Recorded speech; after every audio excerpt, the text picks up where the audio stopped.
नमस्कार, आप देख रहे हैं न्यूज कॉल 24। मैं हूं आपके साथ सुशील गिरी। आइए देखते हैं आज की खबरों में नया क्या है। 24 साल में पहली बार उत्तर कोरिया पहुंच रहे पुतिन किम जोंग से करेंगे मुलाकात और यही मुलाकात दुनिया के लिए टेंशन की बात बन रही है। आखिर क्यों, इसे जानने के लिए बने रहिए न्यूज कॉल 24 के साथ। रूस के राष्ट्रपति व्लादिमीर पुतिन 24 साल में पहली बार उत्तर कोरिया के दौरे पर जा रहे हैं। इस दौरान वो उत्तर कोरिया के तानाशाह किम जोंग उन से मुलाकात भी करेंगे। 9 महीने में पुतिन और किम जोंग की ये दूसरी मुलाकात होगी। ऐसे में समझते हैं कि पुतिन की किम की मुलाकात दुनिया के लिए टेंशन क्यों है। रूस के राष्ट्रपति व्लादिमीर पुतिन और उत्तर कोरिया के तानाशाह एक बार फिर मिलने जा रहे हैं। ये मुलाकात उत्तर कोरिया में होगी। इसके लिए पुतिन उत्तर कोरिया जा रहे हैं। 24 साल में ये पहली बार है जब पुतिन उत्तर कोरिया के दौरे पर रहेंगे। इससे पहले पुतिन और किम जोंग उन की मुलाकात पिछले साल सितंबर में हुई थी। तब किम जोंग रूस के व्लादिवोस्तोक शहर में थे। दौरे से पहले पुतिन ने यूक्रेन जंग में साथ देने के लिए उत्तर कोरिया का शुक्रिया अदा किया था। साथ ही ये भी कहा कि दोनों देश मिलकर अमेरिकी प्रतिबंधों का सामना करेंगे और उससे निपटेंगे। उन्होंने अमेरिका और पश्चिम देशों की ओर से उत्तर कोरिया और रूस पर लगाए गए प्रतिबंधों को एक तरफा बताया। रूस के राष्ट्रपति कार्यकाल क्रेमलिन ने पुतिन के इस दौरे को फ्रेंडली स्टेट विजिट बताया है। रिपोर्ट्स के मुताबिक पुतिन उत्तर कोरिया की राजधानी प्योंगयांग में स्थित कुमसुसन गेस्ट हाउस में रहेंगे। 2019 में जब चीन के राष्ट्रपति शी जिनपिंग प्योंगयांग आए थे तो वो इसी गेस्ट हाउस में ठहरे थे। अब जानने वाली बात यह है कि क्यों जा रहे हैं पुतिन। 1999 में रूस का राष्ट्रपति बनने के अगले ही साल पुतिन उत्तर कोरिया गए थे। तब उन्होंने किम जोंग उन के पिता किम जोंग इल से मुलाकात की थी। पुतिन अब 24 साल बाद उत्तर कोरिया का दौरा कर रहे हैं। यूक्रेन के युद्ध के कारण रूस पर कई सारे प्रतिबंध हैं और पुतिन की आलोचना ने उनकी छवि को नुकसान पहुंचाया है। अब पुतिन एक बार फिर से ग्लोबल स्टेज पर खुद को स्थापित करने की कोशिश कर रहे हैं। पुतिन पिछले महीने ही चीन भी गए थे, जहां उन्होंने राष्ट्रपति शी जिनपिंग से मुलाकात की थी। अब उत्तर कोरिया के बाद पुतिन वियतनाम के दौरे पर भी जाएंगे। पुतिन के विदेश नीति के सलाहकार यूरी उसाकोव ने बताया कि रूस और उत्तर कोरिया एक पार्टनरशिप एग्रीमेंट पर साइन कर सकते हैं, जिसमें सुरक्षा मुद्दे शामिल होंगे। उन्होंने बताया कि ये डील किसी देश के खिलाफ नहीं होगी, बल्कि हालिया कुछ सालों में अंतर्राष्ट्रीय राजनीति, अर्थव्यवस्था और सुरक्षा से जुड़े मुद्दों पर हम दो देशों के बीच जो कुछ हुआ है उसे ध्यान में रखते हुए की जा रही है। पुतिन 18 और 19 जून को उत्तर कोरिया में रहेंगे। उसके बाद 19 और 20 जून को वियतनाम का दौरा करेंगे। यूक्रेन से जंग शुरू होने के बाद पुतिन ने उत्तर कोरिया से नजदीकियां बढ़ा दी है, जिससे अमेरिका और पश्चिम देशों की चिंताएं भी बढ़ गई हैं। पूरी दुनिया पुतिन किम की मुलाकात पर नजर क्यों बनाए हुए है। 9 महीने में दूसरी बार ऐसा होगा जब पुतिन और किम जोंग मिल रहे हैं। दोनों की मुलाकात ने दुनिया की टेंशन तो बढ़ा दी है। अमेरिका की नेशनल सिक्योरिटी काउंसिल के प्रवक्ता जॉन किर्बी ने कहा कि हम इस दौरे से चिंतित नहीं हैं, बल्कि दोनों देशों के बीच गहरे होते संबंधों को लेकर चिंतित हैं। उन्होंने कहा कि रूस और उत्तर कोरिया के गहरे होते संबंध इसलिए चिंता नहीं बढ़ाते हैं क्योंकि इससे यूक्रेनी लोगों पर असर होता है, क्योंकि अभी भी उत्तर कोरियाई बैलिस्टिक मिसाइलों से यूक्रेन पर हमला किया जा रहा है, बल्कि इसका असर कोरियाई प्रायद्वीप पर भी होगा। दोनों नेता की मुलाकात से इसलिए टेंशन बढ़ गया है क्योंकि दोनों ही पश्चिम विरोधी हैं और एक तरह से इस वक्त अलग थलग हैं। पुतिन का ये दौरा ऐसा ही समय हो रहा है जब कोरियाई प्रायद्वीप में तनाव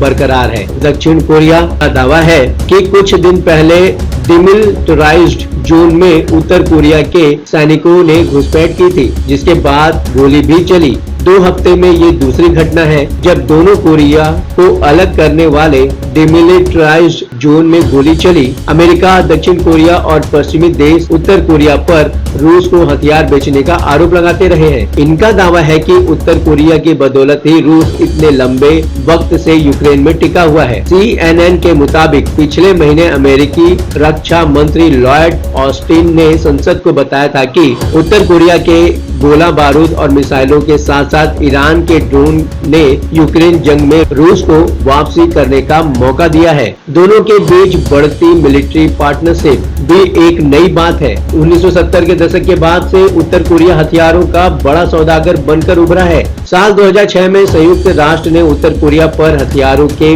बेचने पर पाबंदी लगा दी थी। हालांकि इसके बाद भी उत्तर कोरिया हथियार बेच रहा है। कुछ सालों में उत्तर कोरिया और रूस के बीच सैन्य दोस्ती अच्छी खासी बढ़ रही है। अमेरिका का दावा है कि सितंबर 2022 में उत्तर कोरिया ने रूस को भारी मात्रा में तोपें और गोला बारूद दिया था। जनवरी 2023 में भी उत्तर कोरिया ने रूसी राष्ट्रपति पुतिन को प्राइवेट आर्मी कहे जाने वाले वैगनर ग्रुप को रॉकेट और मिसाइलें मुहैया कराई थी। इतना ही नहीं, अमेरिका ने उत्तर कोरिया और रूस की सीमा की एक सैटेलाइट तस्वीर भी साझा की थी, जिसमें एक ट्रेन घातक हथियारों को ले जाते दिख रही थी। पिछले साल मार्च में स्लोवाकिया के नागरिक असोत किर्तिचेव को रूस के लिए उत्तर कोरिया से हथियार और युद्ध सामग्री खरीदने की मंजूरी मिली थी। असोत किर्तिचेव पर अमेरिका ने प्रतिबंध लगा रखा है। पिछले जुलाई में अमेरिका ने उत्तर कोरिया के आर्म्स डीलर रिम योंग ह्योग पर प्रतिबंध लगा दिया था।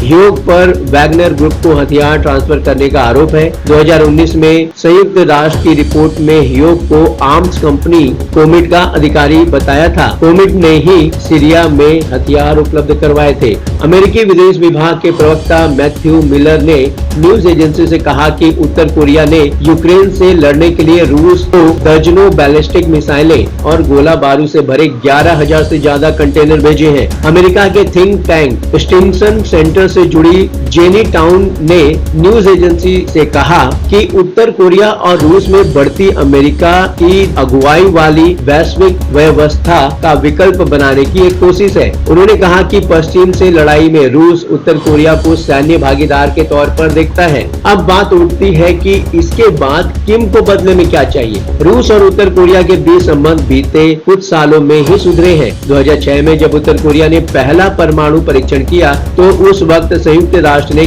कई सारे प्रतिबंध लगा दिए थे। तब रूस ने भी इन प्रतिबंधों का समर्थन किया था। पुतिन और किम जोंग उन के बीच 20 सालों पहले तक खास दोस्ती नहीं थी। पुतिन 1999 से रूस की सत्ता में है, जबकि किम जोंग उन ने 2011 में कुर्सी संभाल ली थी। लेकिन पुतिन और किम जोंग की पहली मुलाकात 2019 में हुई। रिश्ते सुधारने की पहले किम ने ही शुरुआत की थी और 2019 में वो रूस के व्लादिवोस्तोक शहर में पुतिन से मिले थे। लेकिन अब 9 महीने में दूसरी बार दोनों मिल रहे हैं, जो बताता है कि अब दोनों को ही एक अच्छी खासी एक दूसरे की जरूरत है। यूक्रेन में जंग जारी रखने के लिए पुतिन को उत्तर कोरिया के हथियार चाहिए और हथियार बनाने के लिए किम जोंग को रूस की तकनीक की जरूरत है। अमेरिकी रक्षा विभाग में डिप्टी सेक्रेटरी कर्ट कैंपबेल ने पिछले हफ्ते कहा था कि चिंता बढ़ाने वाली बात यह है कि उत्तर कोरिया बदले में रूस से क्या मांगेगा। क्या वो पैसा मांगेगा